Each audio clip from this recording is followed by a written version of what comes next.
Greetings, my champions of the light, and welcome back to another episode of Light Be With You. I hope you've all had a happy feast of Winter Vale, and I believe that this episode will fit the theme of Winter Vale quite nicely. You see, in the last episode we just about managed to complete Elwyn Forest, and wouldn't it be fitting if this time we were able to complete Dun Morogh? And so, without further ado, we make our way towards the different tram. Unfortunately, we encounter a problem when the tram leaves us at the station. And while we wait for the next tram to arrive, a little word from our sponsor. Oh wait, we don't have one. Anyway, looks like the next tram's arrived. Let's make hay for Ironforge. As we arrive, my friends, as you are probably expecting, currently it is the Feast of Winter Vale. And why is this so exciting? Well, you see, my friends, there are many easy quests for us to complete here in Ironforge. Now, my friends, I plan to feast on the glorious experience offered by the Feast of Winter Vale. We speak with this goblin merchant. All we have to do is speak with Great Father Winter, and he just so happens to be only 8 steps away. And he gives us 650 experience. Delightful. His next task is simple. Simply bring him 5 gingerbread cookies and a glass of ice-cold milk. No, my friends, to save some coin, I'll probably prepare these gingerbread cookies myself. I buy some holiday spices from the goblin merchant. The next ingredient is small eggs. However, I only have 1, and we need 5. Fear not, my friends, no violence will be necessary. We can simply purchase these on the auction house. And what do you know, they're only 63 coppers. That's a great deal for a priest like me. We make our way into the center of Ironforge, and what do you know, tucked away in Ironforge, we find a small house. Now, my friends, I actually do not know how to bake cookies myself. Fortunately, Daryl, a professional pastry chef, does. He trains me in his ways, and he is so kind as to allow me to use his own oven to bake these gingerbread cookies. I hand over these gingerbread cookies and some random milk that I found tucked away in my bags, and he offers me 1,650 experience points. And my friends, just like that, we are level 13. A glorious success indeed. And what do you know, my friends, it just so happens to be the 26th of December. This means there are many treasures under the Winter Vale tree, and you better believe I open every one I can. We unwrap our first gift, and are met by a wand of holiday cheer, and you better believe it spreads the holiday cheer. And what do you know, in the next gift we find 5 gingerbread cookies. A little suspicious if you ask me, for I had just baked 5 gingerbread cookies for Great Father Winter, and in the final gift we come across eggnog. Who even drinks this anyway? Even the merchant doesn't want that item. I'll be deleting that immediately. What do you know? Looks like there's another quest over here too.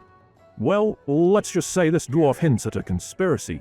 Not all is as well as it seems with the Feast of Winter Vale, and I'm determined to find out why. Come to think of it, I have had some concerns of my own. I noticed that the Winter Vale tree is covered in a large array of various weapons. It is almost as though they are trying to fill impressionable minds with thoughts of violence. And as you know, my friends, that is unacceptable for a priest like me. And allow me to remind you of our holy commandments. We must harm no creatures. We must do everything within reason to save lives. And we must not beg for help or carries. And despite the holiday cheer, it is important to remember that we must stick to these holy commandments, lest we take a path of darkness. I make my way towards the Ironforge library. It is my hope that through some research I can find out the truth about the Feast of Winter Vale. I meet up with a historian who gives me 650 experience points simply for talking to him. The historian then points me in the direction of a book that contains the truth about Winter Vale. I find somewhere quiet and out of the way, far away from those pesky goblins. And what do you know, as I read into the Feast of Winter Vale, I discover some shocking truths. Firstly, it turns out that Great Father Winter is actually a false idol. Now, as you know, my friends, we follow the holy light, the only true path in this world. False gods like Great Father Winter Well, they are distractions, and they must be regarded as myths and stories. And much how the dwarven people make a mockery of the holy light, so how ironic, my friends, is it to discover that goblins are doing much the same.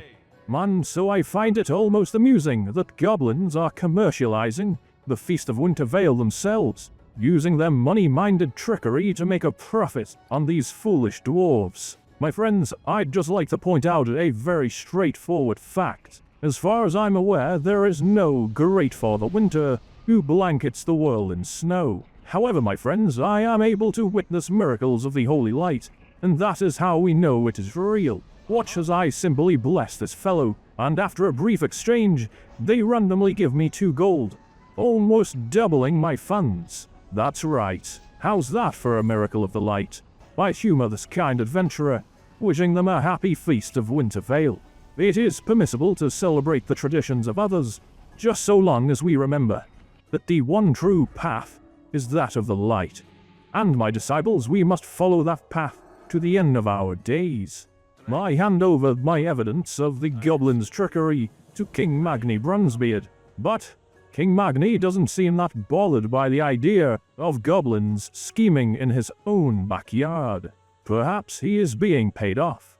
With the truth uncovered, I make my way out of Ironforge City. And what do you know? Oh, Winter Wonderful. And be careful, my disciples, for standing in one of these machines can transform you into a wretched gnome.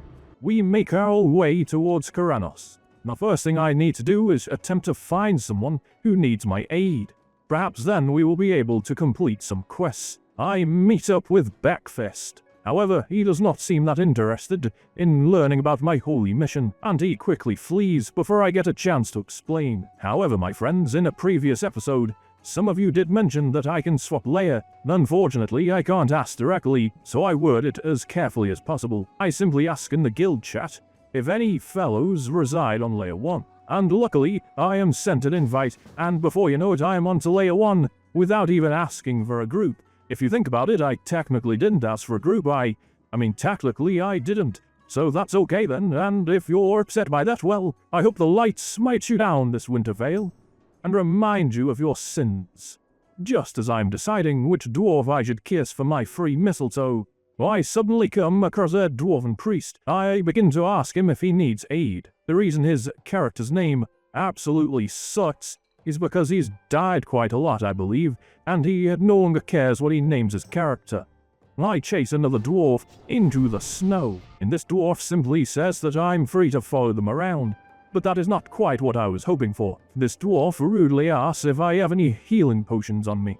Now, I do want to get into this group, so I give them a healing potion. Unfortunately, the dwarf has just finessed me, and then runs off with that healing potion, instead of inviting me to their group. I burn with the holy fury of the light itself. I've just been finessed out of a healing potion for no reason at all. I quickly noticed that same dwarf is struggling in battle, so I come to their aid.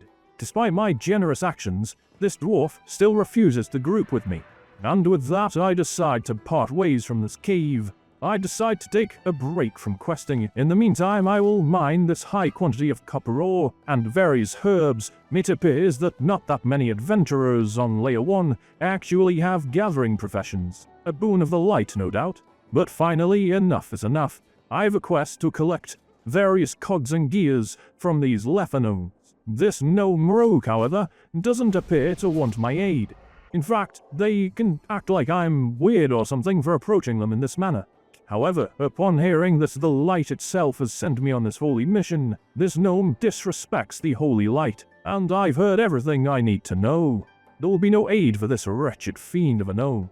I come across a dwarf hunter, and I offer him my holy aid. However, he doesn't seem to know whether he wants my aid, so I'll have to move on.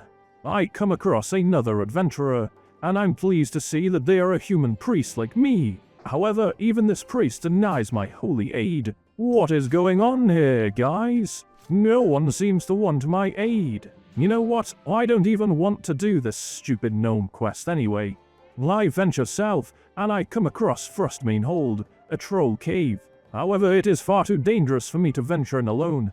What do you know, that same dwarf hunter from earlier? Surely this level 9 hunter with no pet would accept my aid as they venture into a cave full of trolls. However, this dwarf doesn't seem to get the hint that I am offering to join their group and do the quest alongside them. Now, my friends, I do everything I possibly can to get this dwarf hunter to invite me to their group. However, other than just inviting them myself, it doesn't appear that I'm going to get any luck with this individual. And judging by their combat proficiency, I don't believe they're going to survive, and I don't want to stick around and find out why. If I want to get quests done, I'm going to have to think outside of the box. I venture towards Shimmer Ridge. I still need that shimmerweed that I was unable to collect in a previous episode. There are a lot more adventurers around, and I'm not going to waste time trying to get into their groups, and I'm going to take every opportunity I can to collect that shimmerweed from right under their noses. And what do you know, I'm able to collect every last one of these shimmerweeds without engaging in combat. And after returning the shimmerweed to Brunel village, our dwarf there gives me a barrel of shimmerweed stout to deliver to his friend at the opposite end of Dun Morogh. This is a simple travelling quest, and I am quite happy to accept it. While journeying towards the eastmost side of Dun Morogh, I see advertised a request for aid with Vagash, the ram muncher. This is a perfect opportunity for me, and of course I offered my aid. Our trio makes our way towards Vagash's lair, and what do you know, that dwarf priest from earlier, scared dead, well, he says he doesn't have any healing spells, and so of course I'm not surprised that he had died previously. But fear not, I do have healing spells.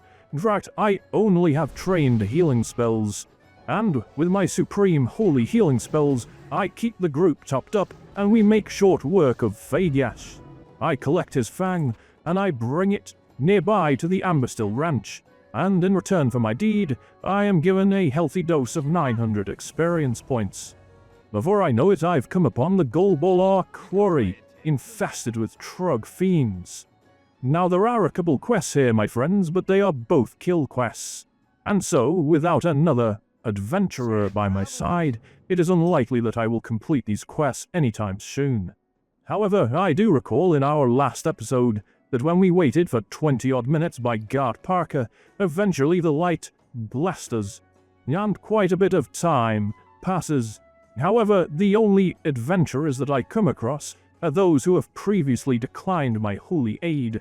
I do try my best, but eventually it's just too much for me, and my soul burns with the fury of the holy light itself. These ungrateful, wretched fiends that dwell within Dun Morogh. They disrespect the light. They decline the light's holy aid. They would sooner die than accept my aid. I cannot stand it a moment longer. I am done with this light-forsaken place. Also, it's cold here, and I really don't like the cold. So I abandon these damned quests, and I make my way for greener pastures. I bring the barrel of Shimmer Stout to Barley Brew's brother, and I receive a marginal amount of experience points. Fortunately, he does send me on my way to Loch Madan. Well, my friends, I must be honest, I'm grateful that all of that effort I went through to get the shimmerweed, well, it's being appreciated by several dwarven fellows. I make my way to Felsamar, and I even come across a random tin vein. I finally find that dwarven fellow in Felsamar, and I give him the remainder of the shimmerweed stout in return for a healthy dose of experience points. Now, my friends, I have gained a decent amount of experience points, not nearly as much as I would have liked, but I must say I am done with Dun Morogh. The peoples of that land are most ungrateful indeed, and they do not look to the light as they should. However, my friends, my journey is not over today, for as you probably are aware, I have an absolute boatload of copper ore. I quickly retrieve all of the copper ore that has been sitting there from my many adventures, and I head to the Great Forge, and amongst the molten metal of the Great Ironforge, I smelt over 150 copper ores into copper bars. And boy, does it take quite a bit of time. I actually end up just AFKing because it takes like 10 minutes to smelt everything. Anyway, once I've completed my task, I head to the auction house, and I auction all 150 plus of those beautiful copper bars. I undercut the competition and sell each one for just 2 silverers. Hopefully I can be rid of all this ore and receive quite a bit of coin. But I'm not done yet. You see, Inside my brank, there are still a large quantity of herbs, namely silverleaf, peacebloom, and earthroot. And after a speedy journey that brings me to Stormwind City, I can't help but notice that the day is growing late. I find the alchemy shop in Stormwind, and then I suddenly have a panic attack as I realize, well, I don't know how to drop mining. Yes, that's right, my friends. I have decided that I am finally done with my mining adventures. There are a large quantity of readily available copper ores, but as you venture outside of Dun Morogh and Elwyn Forest, you'll find it becomes even more difficult to find ore veins. And also, I was only ever doing mining to make a quick bit of coin. Eventually, I do figure it out. If you go into the skill tree and go so far as to select mining, you'll find there's a very, very tiny button that you can press to unlearn a profession. Once I'd unlearned mining, I quickly picked up alchemy, and the guide tells me I need to make 65 of these minor healing potions. So I purchase a bunch of empty vials, and after I've brewed 65 minor healing potions, well, it turns out the master alchemist suggests that I don't even need the other herbs. All I need to do is combine the minor healing potions with Briarthorn of all things, and that'll allow me to level up my alchemy skills even more. And that means, my friends, this earthroot and peacebloom and the rest of the silverleaf, well, let's just say I can do whatever I want with it. My true heart lies in the world of alchemy. Well, second to the holy light, of course. I wager that elixirs will be worth quite a bit of coin on the auction house. Remember, in hardcore WoW, there are constantly adventurers perishing. This high influx of new characters means there's always a fresh supply of customers. As that small benefit given by the elixirs, well, let's just say it could be the difference between having to start over again or not.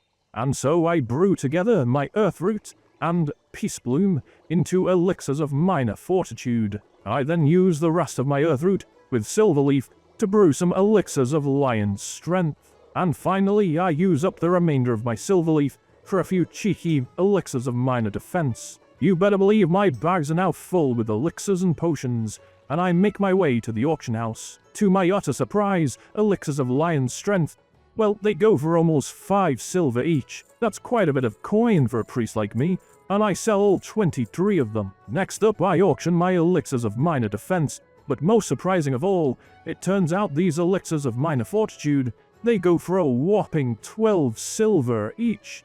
That's a lot of coin for a priest like me.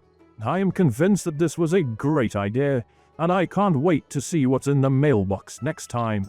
Next episode, we will be venturing into Westfall and Loch Modan.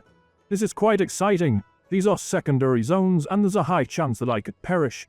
But also, certainly possible that there'll be more adventurers willing to group up with me. And remember, my friends, if we can reach level 15, we might just be able to weasel our way in to a Deadmines run. Now, my disciples, I bid you farewell, and I hope you all had a happy feast of Wintervale. So, my friends, goodbye for now, and remember, light be with you.